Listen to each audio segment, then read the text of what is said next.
What the haters talking about?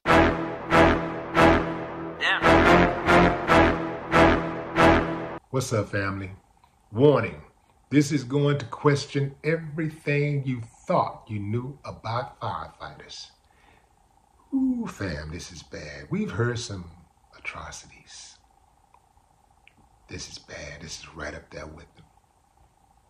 We got a black guy, a firefighter, who says that he walked into a Denny's to order some coffee to go.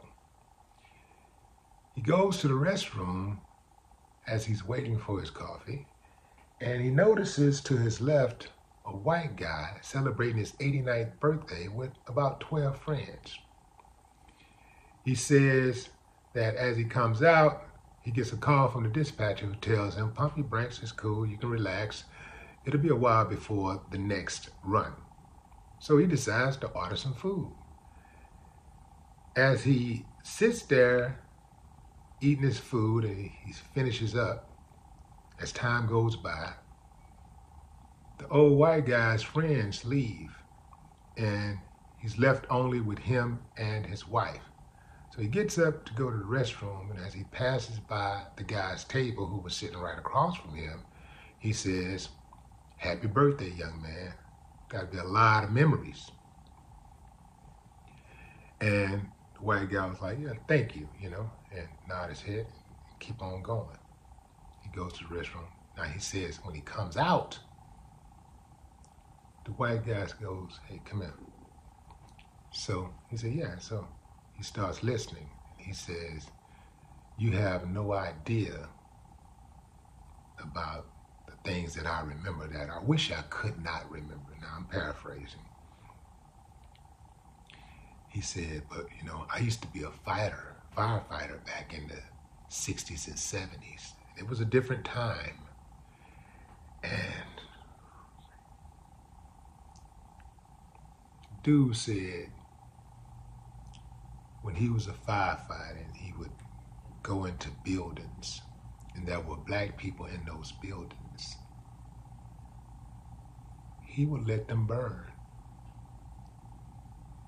If there were black babies, elderly people, just black people, period, they wouldn't risk it. He wasn't the only one. It was a practice. That's what they did. They would let black people burn." He said it haunts him to this day because he has nightmares about it. He has to see a therapist, and it gets better, but it's still there. Like, he said he could still hear the screams. He said the last time he did it, he looked at a baby that he left. He went in to intentionally save somebody. Once he realized it was a black baby, he looked them in the eyes and he let that baby die. Goddamn, we uncivilized mutts. They are everywhere. You can't run from a family. I'm talking about they're definitely ingrained in every major institution in America. We're talking law enforcement. We're talking healthcare, the banking industry, education, the arts, fashion industry, textile, flooring, painting, welding, electrician. Good God, they're everywhere. HVAC. They're archaeologists, they're scientists, they're engineers, they're land surveyors, they're bus drivers, they're ad agencies. These uncivilized mutts are everywhere you are. They're in the Red Cross, United Way, St. Jude's Children's Hospital, Salvation Army, YMCA. Yeah. Susan G. Coleman. Yeah. All of these places that we just automatically think, when these people have these professions, that we automatically think that, oh, they're helpful. They're here to help. Racism is prevalent, it's running rampant. And these uncivilized mutts are at the top of these organizations and corporations. These uncivilized mutts are EMTs. Imagine how many EMTs have let black people die or killed black people. Imagine how many of them, once they got you inside of the ambulance, what they did to black people. You know, a lot of times when they say dead on arrival, people be alive. They die in that ambulance. What happens between the ride from the scene that they picked up the black person to the time that they got to the hospital doors?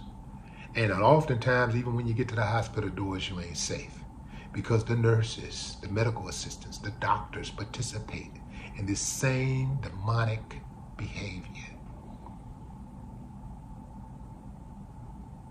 It's a cold, cold game, man. It's a cold game. These uncivilized mutts. And guess what? Uncivilized mutts have sex too. And what do they create? More uncivilized mutts. We can't take nothing for granted. We have to question everything. We cannot just automatically assume because a person seems to care that they really care. Or because somebody has a title that says they care, that they really care, that they're really looking out for your best interest. It's a cold, cold game, fam. Cold, cold game. I have zero respect for that uncivilized mutt. Oh, you get to be 89 years old, you let countless people die, and now all of a sudden, about to meet your maker, the devil. Now you have a heart? Nah, it don't work like that. Die slow, ho.